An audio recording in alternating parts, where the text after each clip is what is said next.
Mbote bande konangai, mbote lisusu, na ebisaki bino ke boye bisabango ke nazongi. Bonjour, honorable Eliezer, pasteur César Awa en Californie.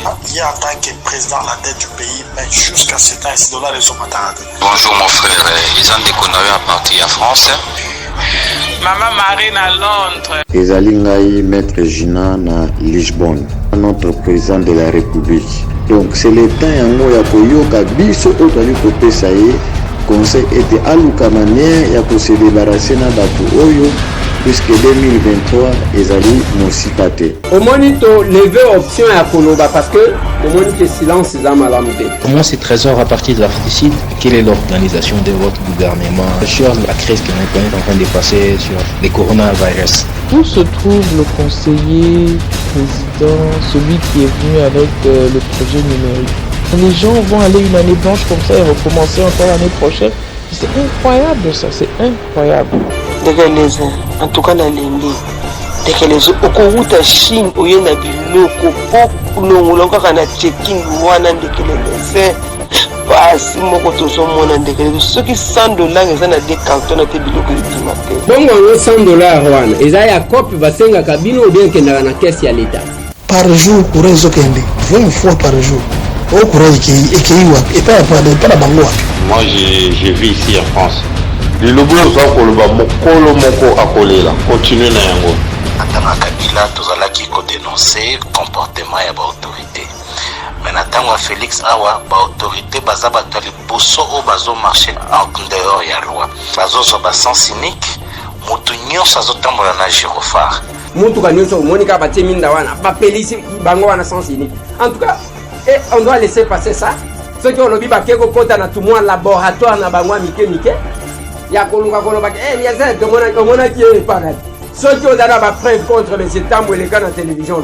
Mbote bandeko nangai na bino bandeko oyangai masolo na dépité les lotoza le 24 avril 2020 mukolo ya processus ya lancement ya processus ya démocratisation par le maréchal tozakuna na télé mukolo que le maréchal pleura autant d'années après pouvons-nous évaluer ces processus ceux qui tozali ko évoluer nandenge tozaki kolotela yango to tozali kostanye masolo bandeko nangai eza makambo ya coronavirus lobi les deux chambres du parlement réunies séparément pas en congrès basanganaki bien sûr en violation ya ba texte na biso règlement intérieur na biso na en violation de la constitution parce que les formants, il y a lobby,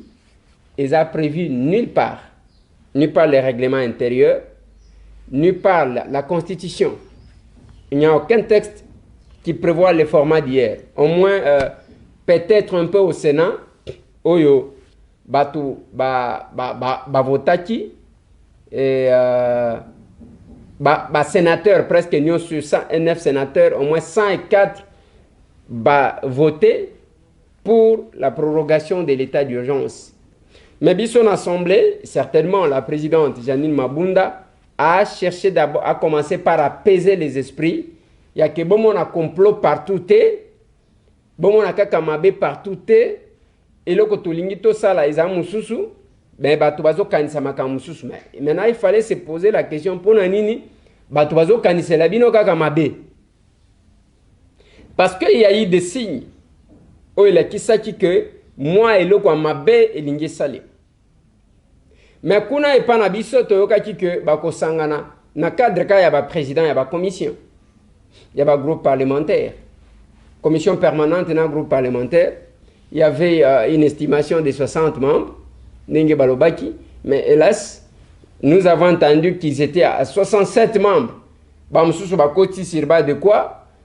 Et quels sont les critères? Il y a sélection, il y a membres Moussoussouana, on ne sait pas. Qui a décidé quoi? On ne sait pas. Bisonio Stoko Landakaka, tout lundi le cola batunio sur la télévision, la plénière, Oyo, et ça les mis en condition. Et il y a eu une loi que je vous ai dit, une proposition de loi proposée par les collègues Mbosso, bon, je l'appelle collègue parce que biso nyo tozaba député, sinon bazaba vient na biso ya kala. Donc toyeba bango, to kama solo na bango wana biso tozana na tozo mela biberon. Hein? Mais lelo quand même tozaba collègue.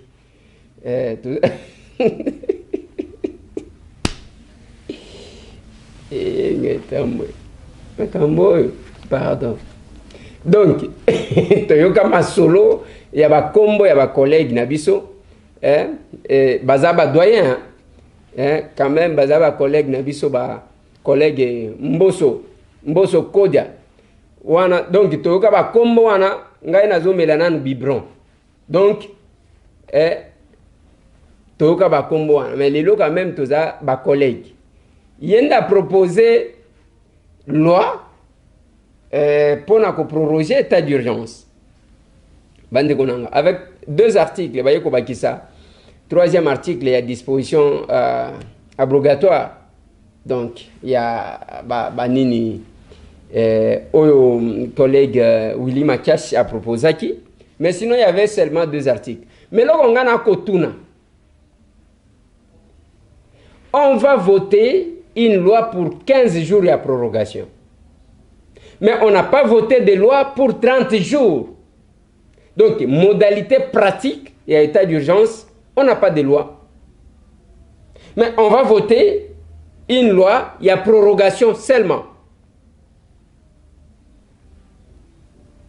Quand même, ça pose problème parce que on a évité. Les lois qui toquent parce que Bambo Ganyo, c'est comme Kaka.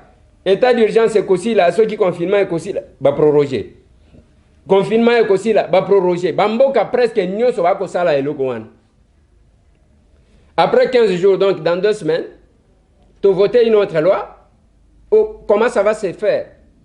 Parce que la modalité pratique, il y a état d'urgence. Dès qu'on pèse sa sens avec ce qui se fait actuellement.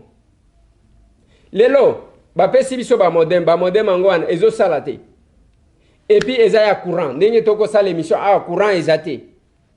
Admettons qu'il y ait plénière. Tu as participé à une plénière, n'est-ce. Donc, tu es absent.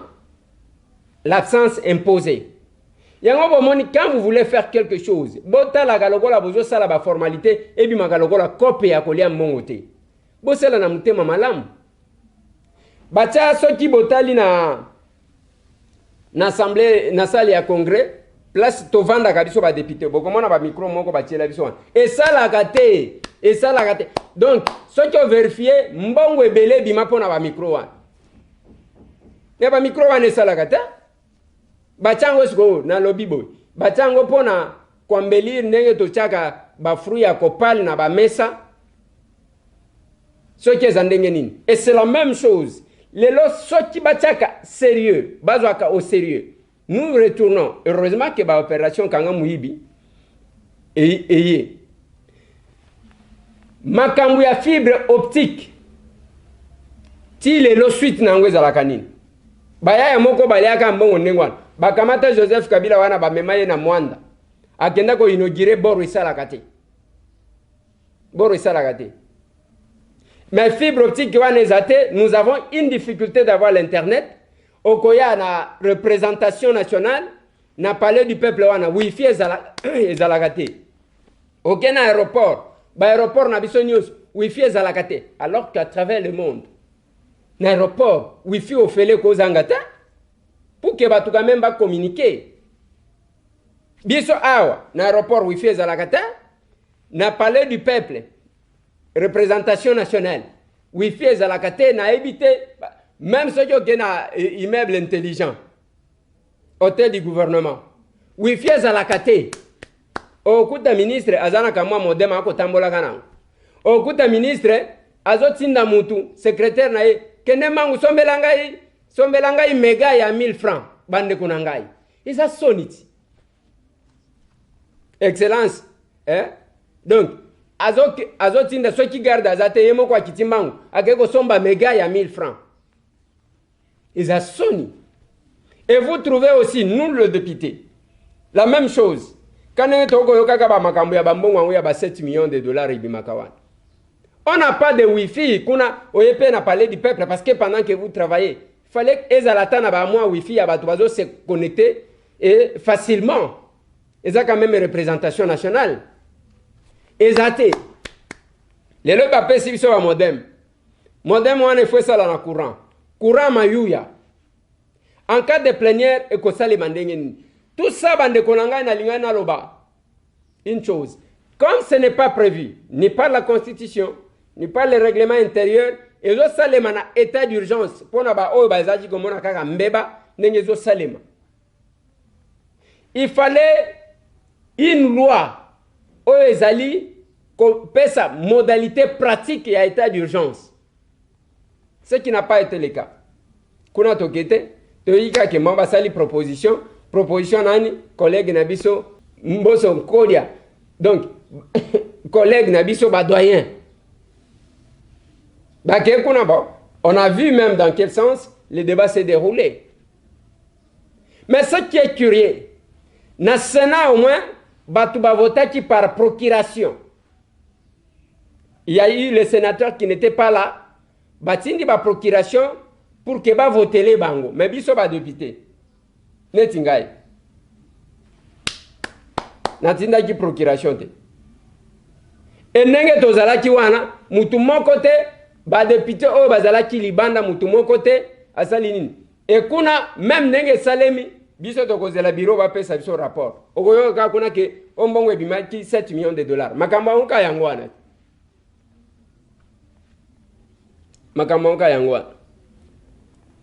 Et ko pesa pasi bande konanga, eza compliqué mais l'ordonnance en question a été promulguée pour nous proroger. Tozo c'est après 2 semaines. Tokende lisu to voter mususu to tokosuka wana. Masolo bande konanga eza pona port obligatoire ya masque. Biso to senga ki yango que port obligatoire ya masque et qu'on empêcher transmission à ba maladie. Mais il ne faut pas, j'ai aussi insisté que masque côté ka masque na gel ba pesa ngo ba congolais. J'ai aimé parce que j'ai vu ba étudiant moko ba sali comment un appareil, une machine oyo ya que mutokoti ba désinfecter yo ainsi de suite, bien que le docteur Mouyemba lobi qu'il faut ba tester yango. Je vu ça, je vous avais montré mususu oyo ba salaki na Tanzanie et nous sommes quand même contents que chez nous bandeko basali na lobaki na bino c'est le moment ya ko bimisa ba compétence nationale ba jeune wana ba bimisi et avec les moyens bon comment on a que ça va aider parce que ndenge zaleli tomoni le gouverneur tomoni docteur Mouyembe tomoni batu ba ke ba meki balobi ceux qui ba chango côté ya marché bachango boina boy, ça va permettre à ce que mutoye au télémiale ba désinfecter yo et autres désinfecter nous autres mobimba. Mais avec les moyens et ba jeune wana ba uti lolate ba uti potote, ce sont les étudiants d'ici. Ils sont capables les Congolais. Et moi, j'ai créé na ilunga ilukam. Je lui ai demandé que ba accorder yango, mais le col à masque eza pona ko protéger mutu. Principe, j'ai aimé parce que j'ai entendu Bandeko ya Isam. Balobi bazo salango selon règle ya OMS. 3 tissus, 3 couches. Batie tissu mususu nakati et ceux qui ternini batie tissu mususu. Comme ça tant mutu azo kosola ezo bimakuna te. Ezaka kozwa kamwa liputa okitisi yango boite. Bien sûr, Bandeko babandi polémique. Oui, wataka ki Jeannette Kabila. Bolobi na etango alobaki makamwa maputa. Oui. Oui, parce que il fallait, même le ministre de la Santé l'a dit, tozala ki wanana collègue Godard Mutemona, président ya Kokisi élu de Kinshasa, collègue Daniel Safou, collègue Tatiana, collègue Colette Chomba, collègue Daniel Mbaou, je pense, tozala ki na bango wan. On a posé le problème. Le collègue Colette Chomba lobi na ministre qui na sepeli parce que tu masque ya liputa lobi te o na tie za liputa te. Mais na kati wana par crainte collègue angwa taki 2 masques. Atia ya liputa qui était masque politique na masque médical na kati. Et c'était là. Et tout le monde tous tous ceux avec qui on était ce jour-là ont vu. C'est comme ça que le ministre a dit, il faut te certifier, te payer sa modèle, yango pe na sengaki. Pour que ça n'aille pas dans tous les sens, bah payer si modèle, oyo kotu ko empêcher. Certainement. Bandeko likambo ya masque oyo, essayer bandiko ngisa batu, ezo bomisa batu. Mais lobby tozwaki quand même message à maman moko, les gens ont appelé de partout. Alors de partout, ba bengaki wana koloba. Ndeko Eliezer mama wana kosi abengaki na France, alobi na biso ke kuna bana bako sakana et ainsi de suite. Maladi wana za maladi ya bakoko, c'était là, mais c'était vraiment une réaction musculeuse. Parce que ceux qui ont tali ndenge batu bazo bengela pona dossier pona contredire cette maman là, mais ça sert à quoi de donner une autre version qui n'est pas vraie aux gens? Ils ont exposé bangoto kobomisa ba.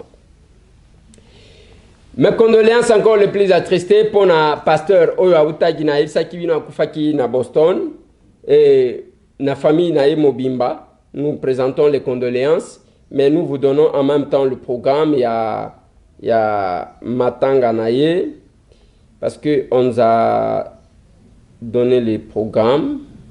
La disparition du pasteur Nicolas Mouteba Oyo Abotama le 2 mars 1955, Ayeko Koufa le 17 avril 2020. Ba Pesiwana Balobi souvenir. Bien-aimé, papa, ainsi de suite. Donc, mardi 1er mai 2020, je crois c'est le jour, il y a un obsèque naïe, au Bapesi, les adresses qu'on nous a données, vous allez lire ça, je pense, vous-même, on va vous placer là, c'est en anglais certainement. Voilà. Et tous les programmes, vous allez constater là que de 10h30 à 12h30, c'est là que ça va se faire. Et puis, ben de consolation, je crois, à 13h. Voilà. Et c'est le programme. Encore à la famille, et pleurer nos condoléances les plus attristées. Nalingi bandeko nangai na quelques appels. Ya bandeko. Nandenge oyo toyokana biso na bino pona kobeta mwa masolo. Pona bandeko bazali ko s'inquiéter par rapport à chaîne Nabiso na Kinshasa, nous avons ces petits soucis là. Nous nous battons pour réunir les moyens pour remettre votre chaîne en marche. Nous allons prendre quelques appels, quelques messages. Voilà, Tobandana nous a quelques messages. Bonsoir Monsieur Tamboué, nazali vraiment scandalisé na bilobela ya mama oyo abengi na France, alobi vraiment bilobela. Na France confinement ezali. Yo zali na ba information que la police azali kotia ba mande na ba oyo bazali kotosa mobeko ya confinement te. Et pai bazali kopesa bato mbongo ya ofele na France ezali te. Bilenge ya 15 ans, 20 ans bakufi. Ye azali koloba maladi ya ba koko te. Ndeko Eliezer oyo ezali message ya kotanga kutu te, azali kopakola bato buzoba mbote. Merci beaucoup. Tozo ndeko mususu. Mon frère, bonsoir. Comment vous faites quand vous faites la fierté de la RDC, je tiens à vous informer que dans la province du Tanganyika, précisément dans les territoires de Moba, des officiers rwandais, plus ou moins 80, sont présents. Et ils disent qu'ils sont venus pour combattre un Moliro. Finalement, où va la RDC? Je ne suis pas un aventurier pour vous envoyer cette info. Faites quelque chose, cher honorable. C'est votre service, plus encore national. Merci, je crois que ça va passer sur l'émission pour alerter la nation. Merci. Papa, Rwandais, balobi bazokende kobunda na Moliro. Bazokende kobundela na Moliro, j'ai pas bien compris. et Makambwango, est-ce que on doit, de toutes les façons, l'information est passée. Nous aussi, nous allons nous y atteler pour émettre le point de vue dans nos canons respectifs. Au besoin, Tindelabiso va donner Moussoussou, ça nous permet de pousser le gouvernement à nous dire qu'est-ce qui se passe exactement là-bas. Bonsoir, Ndeko Eliezer. Na benyo pona koyebisa yo que maman oyo alobi bango na France bazali kobima pe bana ba ko sakana libanda azali parmi ba récalcitrant ya poto. Sel mboka oyo confinement ezali légère ezali biso awa na UK. Mais ba France, Espagne, Italie, Allemagne, etc. ba militaire bazali na banzela sauf na UK où les gens peuvent sortir pour raison d'exercice et puis rentrer chez eux. Bon, merci beaucoup, bonne journée. Ok, Tozo appelle Moussou Sodio. Bonjour Ndeko Eliezer. Bonjour maman. Bonjour papa. Nzamba zala na yo, malgré ba menace ya mboka wana, mais nzamba kozala na yo. Merci papa, na bengi à partir de France. Merci beaucoup maman, Tozo Ndeko Moussou.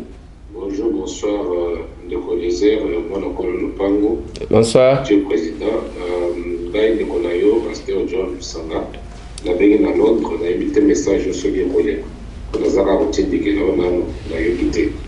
Ouais. Dans la situation les autres qui sont beaucoup pour le monde du coronavirus.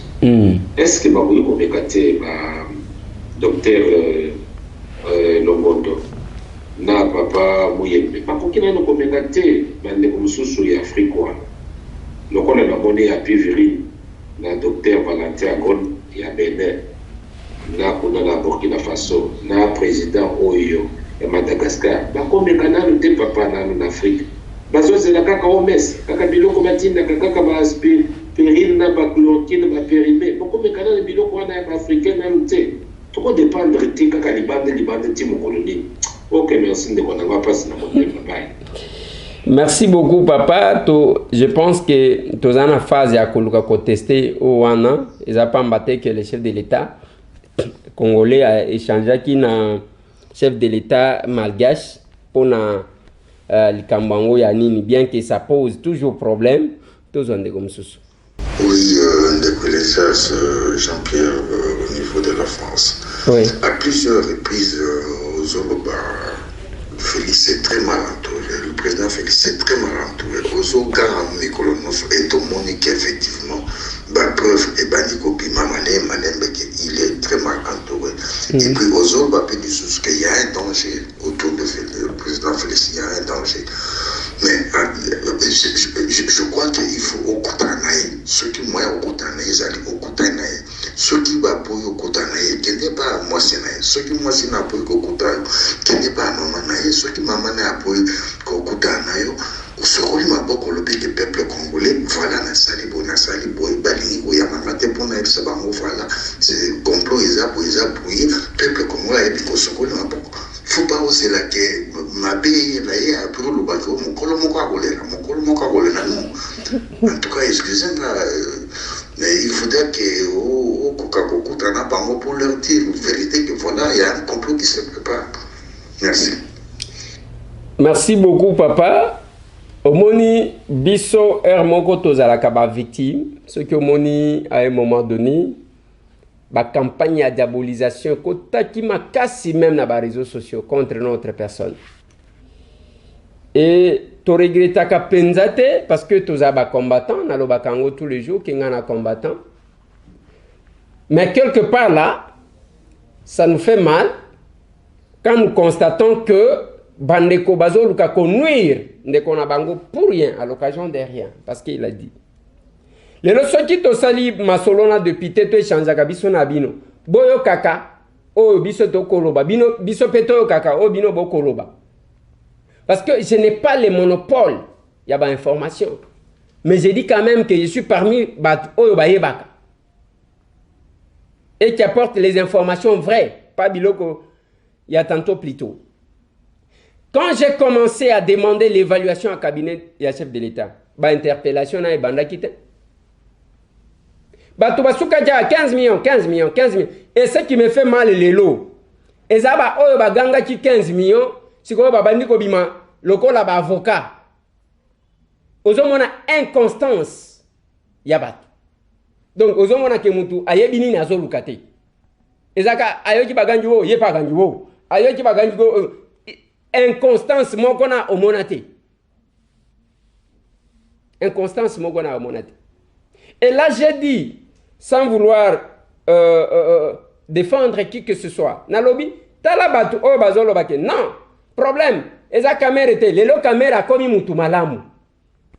Et soni ya batu misusu okomona mutu azo prétendre kozala mutu ya lamuka mais ba version vous oubliez tout de suite bozo sana que même ba vidéo ezali les paroles ne s'envolent plus na Elsa Kabino tozo enregistrer yango bozala kia kofinga caméra tongo midi pourquoi et caméra ibi 15 millions asali boy lelo ba interpeller kaka bino wana te ce n'est pas lui. D'ailleurs hier azala ki nani te hier azala ki exécutant ainsi de suite mais tangu bozala ki ko ganga ko gomona ye wana boyeba ki angote l'inconstance ba opportuniste à modèle one. Je dis bien l'inconstance. Donc on doit sentir que mutu aza inconstant nani so akoloba. Il faut moi cohérence te oyo lobaki na tongo avant oloba na midi vérifier na tongo olobaki nini avant oloba na poko olobi na midi qu'est-ce que j'ai dit bobo sanaka nyonso et les vidéos restent. Ce n'est pas que osolola kina mwasi na yo na chambre ozoloba ngo sur la place publique les robo bandi wana non ce n'est pas comme bon j'ai dit une chose batu nazo tuna boyi admettons parce que tozo zela pas seulement makambo ya 100 jours mais tozo kende na makambo nyoso ya ba 5 chantiers ndenge tolobeli makambo ba fibre optique oyo escroquerie nationale. Il faut toyeba clair makambo bukanga lonzo toyeba clair pona nini bo protéger. Quand je faisais du temps bo bimisa makambo 15 millions ngana loba na bino na marché wana bo salaka na lobi OK bo sali marché c'est bien mais il fallait que bo sala ba panneau et belé bo sali 15 millions o bo zala ki ko soupçonner parce que l'acte de naissance c'est un crime, c'est le jugement. L'acte de naissance c'est un crime, c'est le jugement. Alors crime ezanini, eza fait punissable. Criminel aza mutunini, aza celui qui est puni. Ndebo inga batangi sangai na droit pénal. Dis-moi que professeur nangai Raoul Kenge ako sangai. Si ko ba fait punissable wana o ba benji crime pona ondi make mutu wana za criminel to asali crime acte de naissance pona ebotama il faut qu'il y ait un jugement so qui jugement elobi ke mutu za criminel ndebondi yango na lobaka na bino bobani wana 15 millions boko tanga kamera lelo bobo sani yango na lobaka na bino bosala ba panneau ebele parce que na hôtel de ville ba otaji ko 14 millions ba 8 millions jusqu'à ce que j'ai pris les gens à témoin. Naloba yango lelo tangu ngobila ayeko loba ke bayeko zambongo à la dernière minute siko soki ozu 14 millions nde place ngana mona kabino ke bozaka na acquaintance na FCC bino bozaka na acquaintance na FCC kuna bosimba kate jusqu'à ce que bakangi Gima Tondo. Moi j'ai parlé de ça bakangi Gima Tondo ponani et André Kimbuta était là. Tangu ngobila azoloba gestion anani Yandre Kimbuta bango nyonso pe perdre wana bosala ba panote 22 millions wana donc 22 millions wana zamuke 15 millions des ala kebele le comité ce n'est pas Kamere c'est Félix mais finalement bozaba toi modèle ni si Félix avait vraiment des choses à cacher atika ke directeur de cabinet na yeba kangaye o basala ki ne cop a comment on a été qu'à force à Boloko, à Okenegobimisa secrétaire, il pouvait bien les protéger. Pour na muto, au moins ni totanga cours et logique, pour na ko réfléchir normalement. Moi cohérence na réflexion. Oyibi na mutu, mais otikiye bakende ko sambisa yi. Mais attendez. Mais mbongo wana babeta ka masolota. etikali ndengwana yango papa nanga eloko nga na koloba nyonso tozoloba to échange kabiso na bino. Quand j'ai commencé à demander l'évaluation à cabinet chef de l'État, tant on a loba ki ke mukolo moko akolen, les gens ne comprenaient pas. Bazaki na ndoto. Bazaki na ndoto. Je sais quand je parle de quelque chose. Naza mutu ya ba matu vite na kolugani ni succès. Succès nde nazoluka. Ngai na koya kosala buzz na télévision. Yango na loba kana batoza na posa ya buzz kende sika mususu. C'est que serait abonnez-vous chez nous. Et puis compte YouTube na biso za moko. De ko lézer to kokoma. O biloko wana ye ko sala. Masolona député. Na ebi ata mutu asali loko wana te. Na moni mususu zoki Congo News please. Mikolo nyonso kozwaka ba émission na ngala minute ko tchaka kuna. Kozwaka ba benga ka osengi. On peut définir le mode de collaboration messieurs. Et ça s'appelle inconscience. Hein? Ça s'appelle malhonnêteté intellectuelle. Et ça œuvre nanga. Ce que l'igno sale langue, au sale nino beninga et toza batut. Dès qu'on a l'igno to collabora kabo. Ça coûte quoi? Te yo zukaka dès qu'on a tché au yo tché kuna. Yango quand j'ai commencé papa nanga, ya ko dénoncer, demander l'évaluation à cabinet ya chef de l'État ngana ebi. Ta la communication, ta la ba bêtise bazo sale. Mais ndengo zomona bango tout wana ba responsable la communication. Lelo bazana chantier ba o batongate. Biso batambwe. Ngai na profession aki journaliste na tonganda ko. Heureusement boti kana na pesa ta merci na ba o ba kenda ko filmer ndako nanga avant que na comme député. Ba tutu o bazali ko tinda ba caméra cassée. Lokola ba ke ko rechercher. Na tonga pendant na somba terrain nanga $10,000. Na tongi pendant 7 ans. Brique malembe. Et ça là toli nazwa kutu na tia kutu panneau lumineux na comment bienvenue chez moi na kolo lopango. Pona mutu amona teke nazo batama na iba mbongo mutu te nazwa corruption te. J'ai épargné pendant 7 ans. Na ko tonga malembe. Mais les lois soki otali bango tellement que mutu asala ke lokote bazo welela bazana ba chantier ko tikala en cours bazo welela nako bana ko tangela bino moko nde bazu possibilité ce ko ya kotonga mais même kotonga ngo problème ezata mais bo sala musala o bazuela bino comme ça mbongo na bino botongi mutu akokipe bino azate mais ce n'est pas aux ça tu n'es pas efficace, tu n'es pas compétent. Awa nenge toko loba awa ezaka ebande bangulu bomema bazatro dossier esukaka na senesta na loba kina bino awa tango bakenda ki Addis Abeba awa kokende kosala complot hôtel ya $60 il faut $135 pona bazwa mbongo lokoso ya modèle wa donc biso to bundela banti valeur ya modèle wana. Et quand j'ai dit ça ta azoluka soki ndenge nini azoluka nini azoluka nini soki oza mutu malunga okaki ko postuler ba voter yo. C'est parce que oza malunga te ko sakana nanga te bino bozan nommé bo bénéficier na faveur mais sur base ya d'effort na biso na tuna kabino 5 vidéos ya marche to ndima yo bolongola na ba photo wana ozokanga ale OK kuna parce que drapeau ezo pepa siko kota Félix OK okangi na ye drapeau tala nengo zo frimer o tiena profil. Tia photo ya bitumba ya yo na Félix. Tia photo ya bitumba ya yo na Fayulu. Tia photo ya bitumba ya yo na Katumbi. Ngana lobaka na bino. Quand Moïse était le tout puissant gouverneur, biso batambo tozalaka te. Tango azwi koko so alobi te, mboka eko tambola boete. Wana nde biso tobi. Tango azokende kosambo komona monsieur Tambo pembeni na ye. Combattant ya front. Ce que tu as dit ba photo na biso na ba Félix. Et ça ba photo ya vandi boye bozo lia ba boudin te. Et ça ya ke bo vandi boye te ke bozo mera café te na front. Ba photo na nga ya Fayulu kokuta nga ba photo te ke to vandi na Faden House. Hein? Ba photo ya front, nde ba photo to zana ngo posa. Bosa la ka ba publication na bino total la même na ba Facebook ba photo ya front.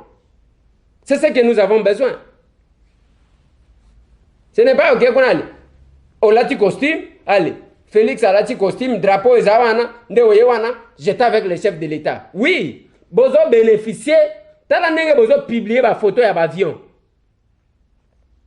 N'a pas business class. To bundeli bino pour que bino bodondwa. Papa yango ano zomona moko ça nous révolte parce que to ebi passe ya makambo, to zo ndeko msusu. Ndeko Lézer, maman Kolo Pango, bonjour. Bonjour maman. Nasolo bakami konyo sopona fumu ya bingi Salomon, fumu ya bingi comme ni Salomon. État de droit et comme na Congo. Wa mukolo pango wasa soma kasi kubozula biso tata wana fumu wana bingi na bakamboka na iba miyibi. Ok, courage, merci, bye. Bye maman, mais il faut pas porter plainte. Il y a likamangwa sali justice ko s'occuper na parce que muto akozala likolo mobeko azate tozonde comme susu. Mbote ndeko Lézer. Mbote ndeko. Zali yo ndeko badula partir à Suède awa. Oui papa. Message dans les affaires félicitations. Merci. Na ligne oya kana idée ya malamu na ndeko chaka ba mo pression la media. Pour na moni idée na yo pour les masques et comme les lots en œuvre na province ya Kinshasa. Ouais. Yango siko na zoni sikoyo basé na nini ko izo ba mota emeli wana bona usala yango. Pour comment est-ce que ça s'est fait? Ma idée aujourd'hui c'est ya marché ya machine wana. Ba pesa ngo bana mboka. Ceux qui bazo ka ngo soli ke ba usala idée ya de Lézer. Ba benga na kusi kasi papa yo mutaba idée malamu réfléchir la bien. Spécial ma idée tout ça là. Comme ça passe là on va voir le coup balinga donc. Merci bien. Merci beaucoup papa et le ko sala ka ba tout des fois Sony et Jacob bango et voient l'argent partout même si les gens doivent mourir. Et ça makambo ya ba pourcentage. Na ça qui bino fa passer. Yo ebi makambo mususu zaji ko salema na fonds de promotion de l'industrie. FPI. Et ça kuna okotisi projet na yo. Projet na ça qui bino fa passer. Ndeko moko akotisi projet ya $310,000. Bandimi ke bako pesa yo. Ya kazo ambongo ba ebisi ke bon. Oko signé que aux $310,000 mais toko pesa yo ka $50,000. Wana lobima. Siko $50,000 wana bo kabelingai ou bien za ya projet. On a kotsaki. Parce que pour un projet wana simba il faut $310,000. Bande konanga même pas que au 10%. Ndenga ngo toyoka ka makambo so ja ba rétro commission so ja ndengeni. Mais sur $310,000 yo signé que aujourd'hui $310,000 mais va payer sur $50,000. T'as la degré à Kindoki. T'as la degré à Kindoki. Yango ba komona bande konanga mboka oyo eza mboka ya biso nyonso mais tant que tozo pesa ba idée nazo continuer vous vous rendez compte lelo mutu moko azotunanga lobi wana ndeko Lézer siko soki babimisi bato wana lobi na hôpital babimisi bango ofele siko l'état ko fonctionner ndenge nini hôpital wana ko fonctionner ndenge nini na lobi eza hôpital ya l'état mukolo nango ebi ndenge nini ko faire fonctionner yango siko soki bato wana bakufeli na hôpital wana siko hôpital eko gagner nini hôpital eko gagner nini l'état ko gagner nini toko présenter ba condoléances ngai na monaka oyebi ke batu nga na monaka lokola ba deni ya bazoba eza batu nini bozana salle de classe bokanga malamu bozana salle de classe voisin na yo au de droite asali grande distinction 92%, ton 92%. Voisin na yo de gauche asali distinction asali peut-être 80%. Mais si yo awa batala boye weshoué na combien na 20%.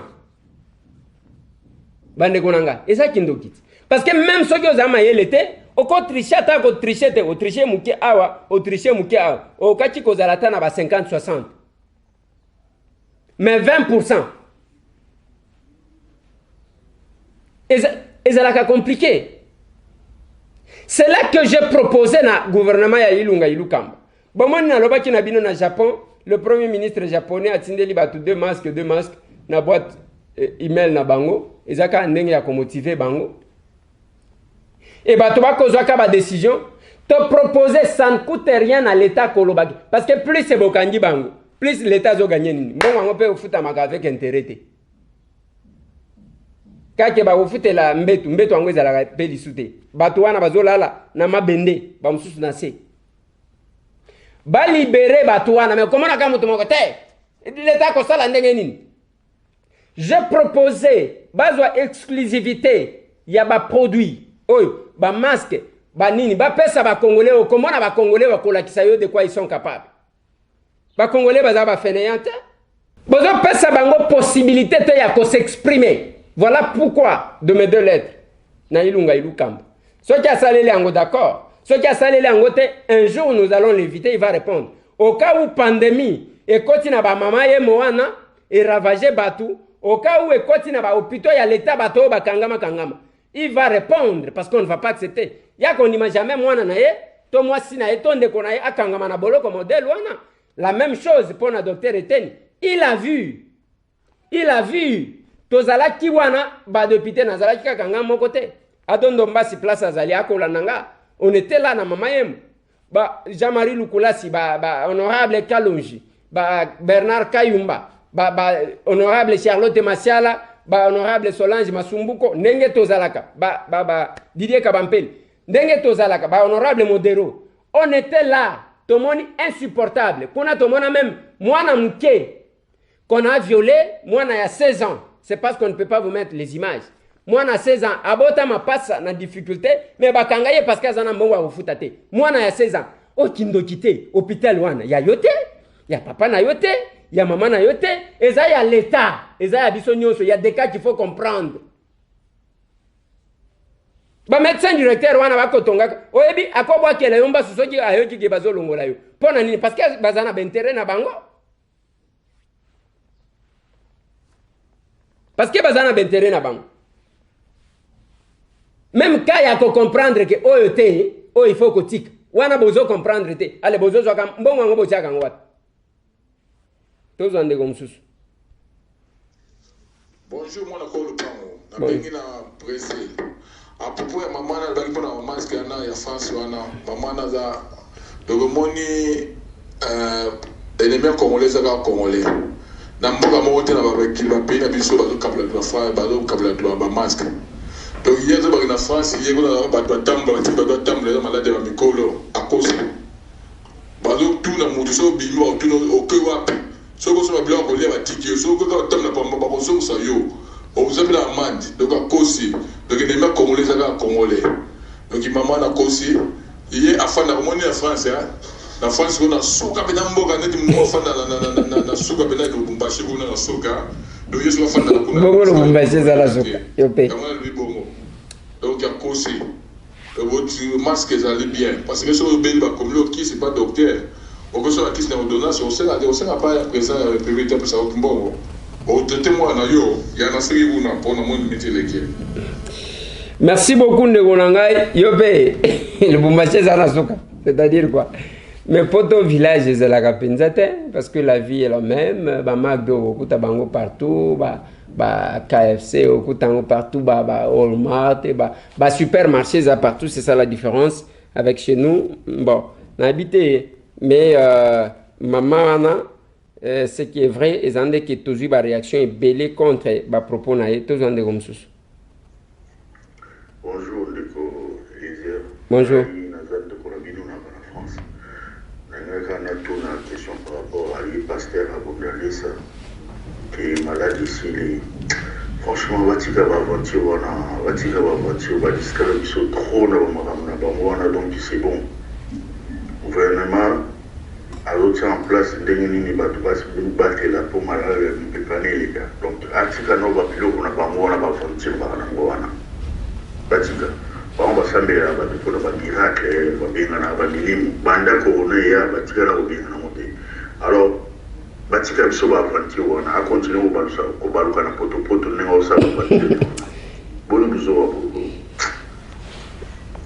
Merci beaucoup, Papa Nangai. Tozwa Ndeko Moussoussou, c'est un message. Bonjour Ndeko. Je vous écris depuis Lubumbashi. Ici, rien n'est respecté par rapport au coronavirus. Exemple, marché pirate. Il y a un marché au milieu du centre-ville, la poste. Il y a les étagères, comme au marché Zando. On devrait laisser seulement les magasins ouverts et éliminer les marchés pirates. Les gens sont confinés. La contamination est à 100%. Si tu peux parler sur ça, vous êtes les seuls députés qui dénoncent. Une chose aussi, l'argent qu'on arrête à l'aéroport de Lubumbashi, l'argent des commerçants, est-ce que ça entre dans la caisse du trésor public? Sinon, on doit interpeller les responsables et appeler tous les passagers qui ont déjà perdu leur argent pour donner le preuve. Merci, je préfère ne pas vous donner mon nom. Insiste un peu sur ces 2 points. Par rapport à l'application à mesure, il y a état d'urgence. C'est ça le problème. Même à Kinshasa, à part Gombewan, le reste, la vie est normale. À part que bar et zate, bon, bar en bazo te kanakuku, musique ndé zate, église, ezali, mais baba flemikolo ndé to pemi, même Kinshasa komi malamu pona ko pema, ce qui makele les zate, mais bat bazo sambela na kuku, tozo kabango quand même de partout. Na yoka ki même église moi qu'on a limité pour première rue, na yekuna batu, bazo sambela normalement. Classe des okotate, mais ce qui landi, rien alors, ne respectez. Ndenge bazolo babana Kinshasa mise en quarantaine. Toki gouverneur Bobo Boloko, oyo ya Équateur, azo déplorer le fait que namaluku babato ezolongwa kaka ezokende mbandaka. Ezolongwa kaka ezokende mbandaka. Tiba komemela bango coronavirus. Alobi ezolongwa kaka. Ezokende wana lukolela tout et tout mbandaka chaque jour. La mesure, qui va faire respecter les mesures? Les décisions du chef de l'État. François Mwambabatiye ezapona kwa encadrer biloko wana. Na éviter ceux qui n'ont pas en fonction ceux qui nini. Moi je ne sais pas. Mais ce que j'ai dit, je profite pour rebondir sur Ndeko Alobaki. Le chef de l'État Félix Antoine Tshisekedi Tshilombo, à la différence de Joseph Kabila, Azamutu ya kolobate que nazana ba bon collaborateur parce qu'il connaît tout le monde. Aebi mutu nyoso. Et puis azo pona batu selon volonté na ye moko. Aebi que François Mwambazanani, azuti wapi expertise na ye zanini, capacité na ye zanini. Aebi que Luakabo angazanani, aebi que mutu aebi te bon, o aebi penzate za kusema parce que azamutu a UNC. Je sais que aebi mais le reste, oh, il y a mon zone nommé. Aïe, bien zone nommé bango. Nanine, attention, qui balobi ba tubazo proposa kaye. Oui, azokaliste atindi na parti comme ça bajamar ke kabund na bakabuya ndem to bachaka bakomboti. Batie bakombo, bakeku na mboto linyi banani babima. Le batie bakombo ainsi de suite, batubazo bimaka kuna. Mais c'est lui-même qui va porter la responsabilité parce que en cas d'échec bakomona kabund te, bakomona kabuya te. Ba komona nde Félix ngana zomo na manifestation na Kinshasa te bato bazo tambola batamboli bakeko finga kabundi soki bafingi kabundi bakofinga pona makambu na ye par un groupe d'individus baza contre ye la même chose pona kabuya peut-être pona baguerre ya UDPS mais sur le plan national celui qui engage la nation c'est Félix Antoine Tshisekedi Tshilombo c'est lui-même et c'est un peu compliqué. Mbongo bazozo abino na aéroport. Eza mbongo nini? Oh baloba ke mutu abimana plus de $10,000 te. Papa, ngaye loko na ebi ezake soki bakangi yo na mbongo wana, bamemi yo na banque okiko tia mbongo na compte. Ce n'est pas que baboto li yango komi ya bango. Je ne sais pas s'il y a une loi qui dit ça parce que ba yanke belé ba mvama a kokwe saka ba ndeko na bango. Likolo ya makambo wana. Et aussi quand vous prenez $10,000, un commerçant qui n'a $10,000, ce jour hôtel na yeko zala combien? Ainsi de suite. Et ça n'a pas mis comme sous qu'il ne fallait pas respecter. Bino ba Congolais vous en a banque na binote. Alors tant que vous autres ça, et ça kapona ko pesa ba paya wana mbongo, izandengwa. Na Dubaï namonaka la plupart ya bato batiaka bambongo na babanki te bazaka na bambongo na ndako na bango. Bonjour honorable Tambou Eliezer, voici les accusés des réceptions de l'hôtel de ville et de la banque centrale, tout ça. Bon, je ne sais pas de quels accusés des réceptions vous me parlez. Peut-être que c'est un message privé, je ne sais pas, mais un message privé, on ne l'envoie pas sur un numéro si public. C'est compliqué. Ok. Bonjour, mon amboka.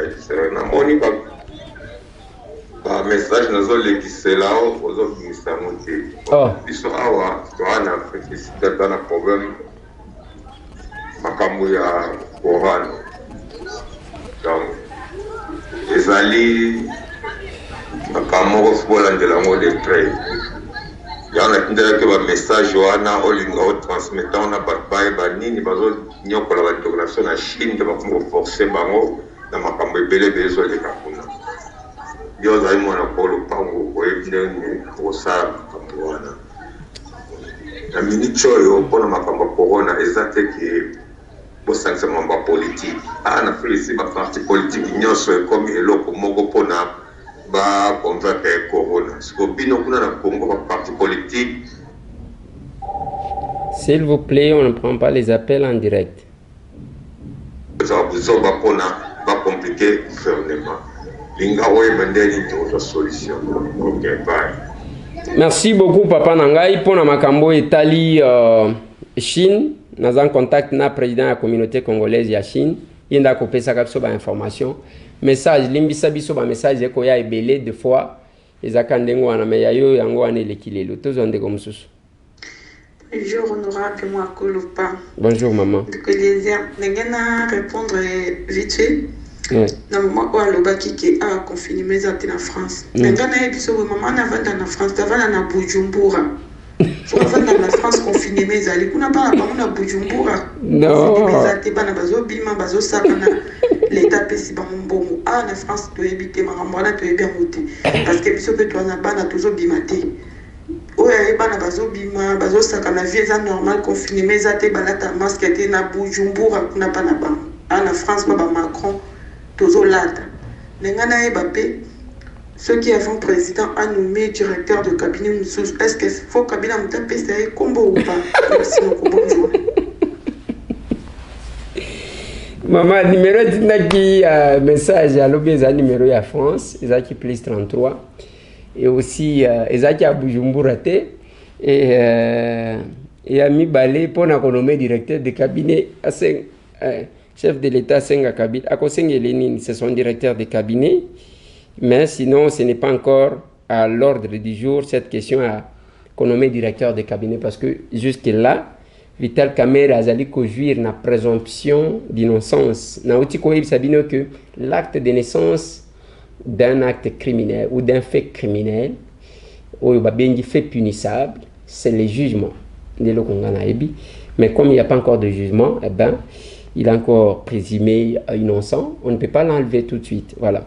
Bonjour de Eliezer, lobela pe biso bana ya basoda oyo ba papa bakufa ti lelo ba de compte final na bango ebimaka te biso tozana droit ya vite lokola bana ya ba politicien papa na ngai akufi na grade ya major pe batinda ye na pension ko banda 2001 ti akufi na 2020 sans kozwa de compte final na ye biso bana na ye tozana posa ya mutoki ya papa na biso tozwa yango po atiki famille mama pe biso bana na bakoko na ye. Repose en paix Major Joseph Atamba Lomanga. Salut.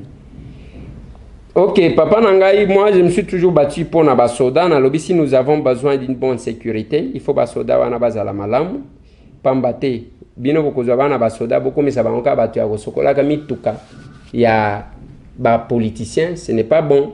Moi na soda zape mutu ya kosala quelque chose zuma zalaka mwana ya nani ya kosala quelque chose pe akomi pe mokonzi mboka kozala malamu tozandeko ya suka. Excusez-nous, on prend les appels.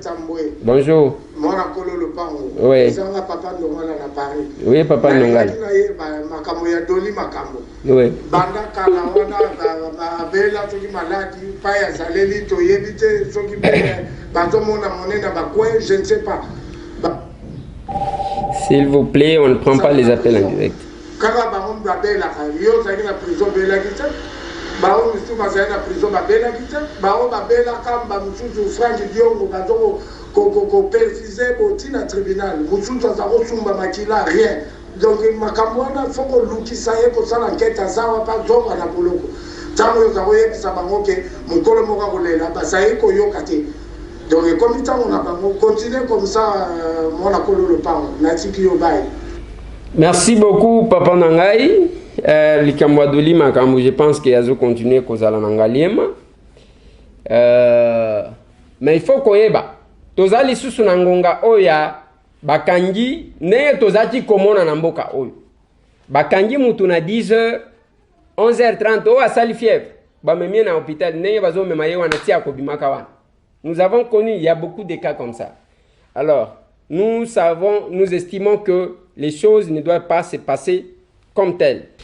Dossier ane monantemi bande konanga lobby ezalaki opesi mbwa boy. Après ce qui s'est passé, bomonaki image à Songololo qui ont créé des polémiques. Je vis d'un côté la population qui prenait na bande koana bazo bamba bango biso misusu tozaka mo allergique na ba image moko ya tango bazo boma mutu tango bazo sala mabe na mutu on ne supporte pas trop. Je n'ai pas pu supporter ces images là. Et je dois demander aux gens de ne pas se faire la justice. Ce n'est pas bon. Et aussi de l'autre côté, bas soda, bas policier bazala qui devant résidence yané mondantem pour na kokangaye. À un moment donné, il y avait encore des négociations entre le gouverneur et le Congo central, le gouverneur et à Kinshasa, ambassadeur Antoine Gonda, pour que soit conscientiser les monde entier à se livrer pour ne pas arriver à coup de force, comme la fois passée.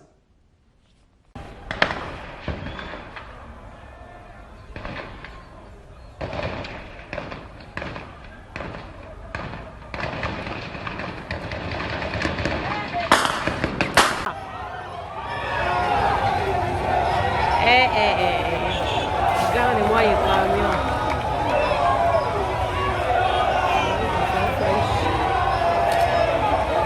On a pris.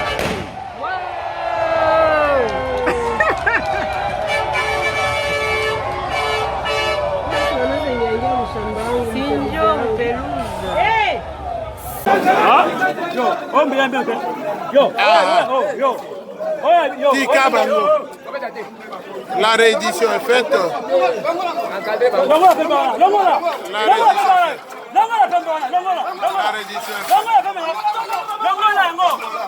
La police a gagné.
Base logistique na bango. Bango va raisonner que non, bakolonga. Or que le kuta avanti. Qui c'est ça la lisuté na mboko?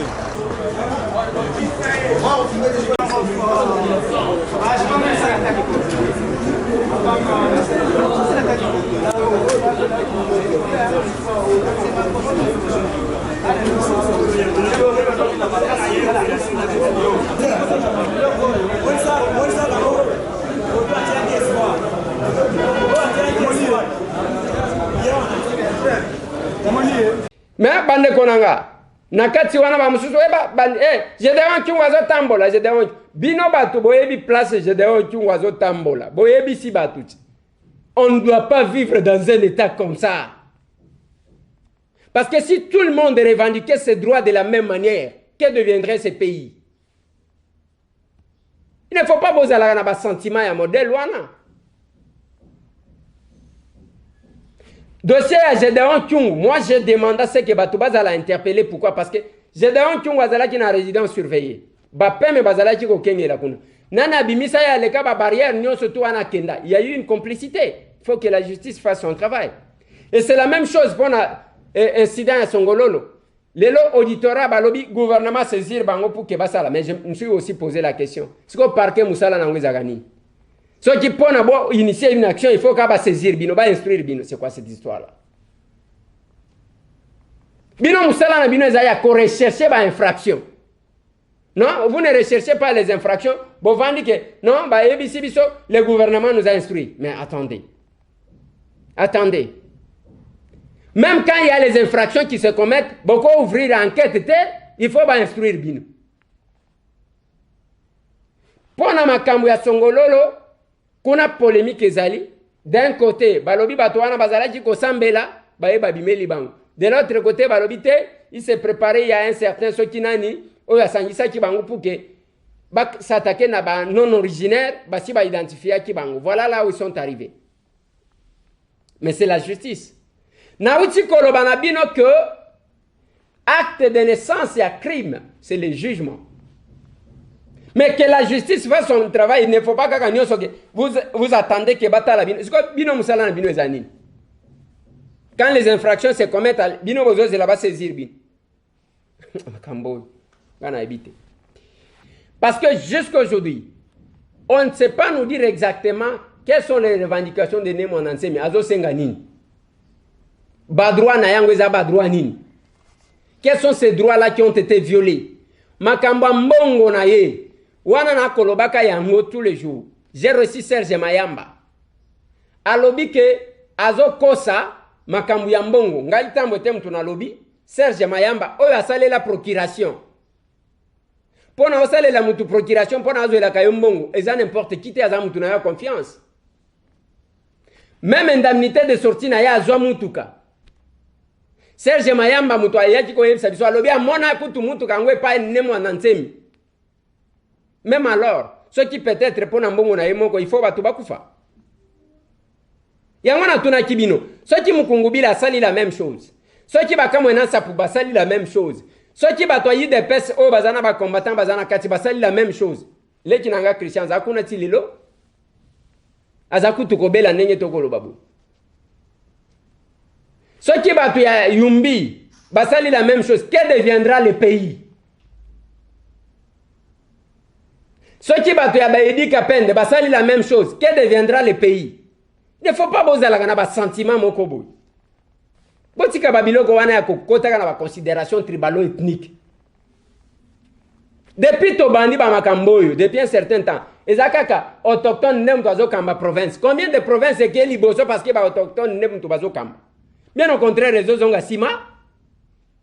Ba province c'est tout. Les autres ont sima. Depuis beaucoup de ça ba makamuna minwan. Ba gouverneur ezaki akotanga na misapi. Ba Moïse Katumbi tangu iya zalaki gouverneur ba ya kotanga nani mususu. Ba mususu. Donc, on comprend que depuis Bolobi ba non originaire té, il faut qu'à ba originaire. Quelle est la province qui a évolué? Bogoloba nangalo là-bas. Kuna ba chinois état dans un autre état. Ba komi kosomba memba mapango abatu. Et qui est gouverneur? Azaka saya za muluba. To za mungala. To za mukongo. Mwana lwa laba kuna muyeji ndem to za kuna. Quand les gens déplorent ce qui se passe, ba komi ko kende ba chinois bazo s'imposer, ba lingi ba komi sa kuna vraiment Chine. Hi hon. Ba kosomba ka ba mapango abatu. Les fils du pays et du coin. Mouyeji qui est là. Et la Congo central, depuis que Babandi Kocha, ba gouverneur ya ba Congo, le Congo central a évolué. Vous cherchez seulement à vous victimiser. Non, nous sommes victimes. Vous êtes victimes de quoi? Structure et environnement,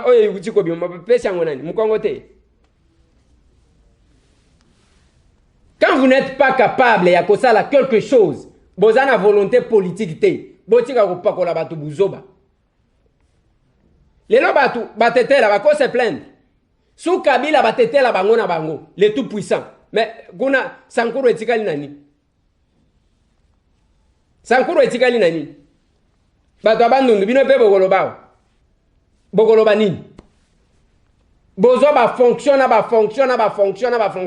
Bobanika ko wele la diplôme. Ngana za na diplôme ya 3 km, ngana za na ya 2 km. Tomona makamba ngombe yaka awa, ba ngombe baye. Bakekuna bayokani na bamfumu ya bandundu bapesi bangwe sika lisolo ngombe belta makalisute Adolphe Muzito ancien premier ministre akenda kuna bandundu etikala na nini bolongo na biloko wana ya ba sentiment ya pamba si ça ne dépendait que de moi ngai tambwelelo ngai si ça ne dépendait que de moi tala kozongi ça c'est que le maréchal faisait. OK, Congo central le gouverneur azo utawapi azo utakasai. OK, Kasai, gouverneur Azouta wapi, Azouta Katanga. Oh, Katanga, gouverneur Azouta wapi, Azouta Congo central. Oh, Azouta. Donc, qu'on perturber tout.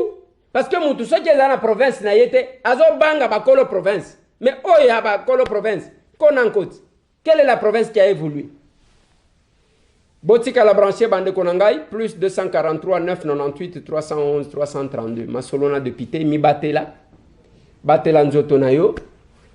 Sokola maboko, luka masque, lata masque. Eza pona ko se protéger na ko protéger baninga. Botika la branché, kala mengite tokozonge la bino pona maloba msusu. Merci.